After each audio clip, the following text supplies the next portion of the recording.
Welcome to the Bird News Network, brought to you by American Bird Conservancy, which conserves native wild birds and their habitats throughout the Americas. This is Steve Homer reporting. A federal court of appeals has ordered the Federal Communications Commission, or FCC, to carefully evaluate the potential adverse effects of communication towers on migratory bird populations of the Gulf Coast region. Earthjustice brought the case to federal court on behalf of American Bird Conservancy and Forest Conservation Council and successfully argued that the FCC violated federal law by approving dozens of new towers each year with little or no environmental review. Jennifer Chavez, a lawyer from Earthjustice, a nonprofit environmental law firm, explains the significance of the ruling for the bird conservation community. For over a decade, the American Bird Conservancy has been concerned about the risk to migratory birds that is posed by communications towers.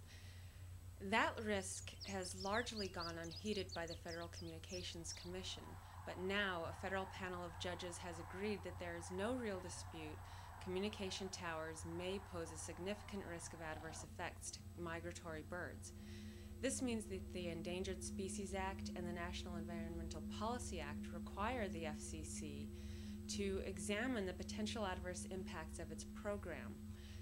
This kind of environmental analysis for towers is long overdue, and we're thrilled that a federal court has finally mandated that the FCC take its environmental responsibilities seriously. More than 100,000 communication towers exist across the country.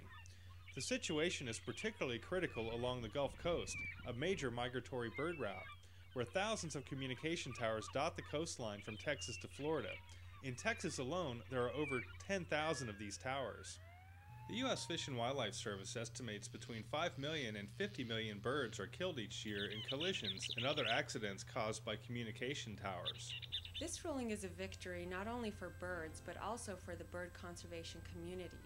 Until now, it has been nearly impossible for individuals and organizations like the American Bird Conservancy to participate in the tower approval process. Now, the court has ordered the Federal Communications Commission to provide public notice of all tower applications and also a meaningful opportunity to participate in the decision process. Migrating songbirds collide with the towers or accompanying guide wires due to the blinking lights atop the towers. The birds confuse the lights with the night stars they use to navigate on their journey. They become disoriented or begin circling the tower until they collide with it or collapse to the ground from exhaustion.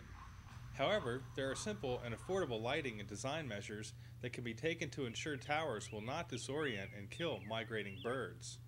FCC Commissioner Michael Copps issued a public statement saying it was time the agency started meeting its environmental responsibilities. With this ruling in hand, the American Bird Conservancy and Earthjustice are urging the FCC to approve a proposed rule to require new lights on towers to reduce the hazard to birds. For more information on this and other conservation issues, please see American Bird Conservancy's website at www.abcbirds.org.